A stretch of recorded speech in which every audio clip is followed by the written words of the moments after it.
नमस्कार, मैं सरिता प्रसाद कर्म योग का अगला भाग लेकर आई हूँ। आज हम जानेंगे कि मनुष्य जीवन की सही दिशा क्या है और कौन सा कर्म करते हुए मनुष्य अपने जीवन को सार्थक बना सकता है। प्रकृति का यह नियम है कि जो जैसा करता है वैसा फल उसे प्राप्त होता है। संतुलन के लिए ही प्रकृति द्वारा यह नियम बनाया गया है और यही कारण है कि यह हमें अच्छे कर्म करने के लिए बाध्य करता है। अपना अच्छा हो या उन्नति हो या प्रगति हो, इसके लिए हम काम करते हैं।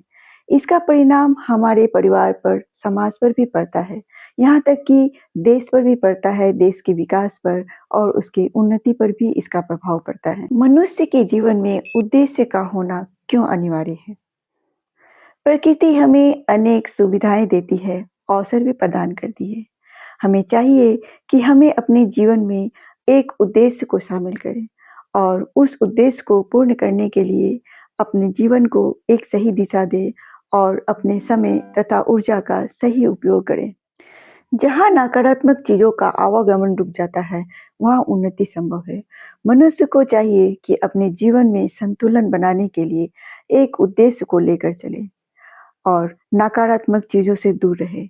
जो ही नकारात्मकता जीवन में प्रवेश करती है, वहाँ वह अस्तित्व को खोने लगता है। सही मायने में उसे जीवन का सुख प्राप्त नहीं होता और वह अपने कीमती समय को खो देता है। मनुष्य के जीवन में उद्देश्य का होना अनिवार्य है। बिना उद्देश्य मनुष्य पशु के समान है। अपनी ऊर्जा का सही रूप में, सही जगह पर इस्तेमाल भी होता है और मनुष्य एक सही दिशा में होकर सकारात्मकता की ओर आगे बढ़ता है।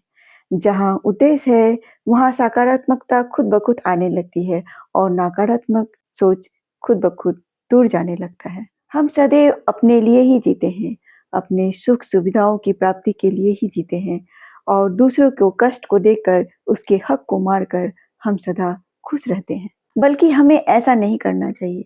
हमें अपने सुख सुविधाओं का उपभोग करते हुए, अपने उद्देश्य को ध्यान में रखते हुए, दूसरे की सुख सुविधाओं का भी ध्यान रखना चाहिए। मनुष्य का तो यह स्वभाव ही है, वह सदैव ही अपना भला चाहता है, अपना सुख समृद्धि चाहता है। जो वो काम कर रहा होता है, चाहे वो व्यवसाय हो, उसमें वह हमेशा लाभ चाहता है। अगर हम दूसरे के विषय में भी सोचे, तो यह हमारा परोपकार का काम होगा।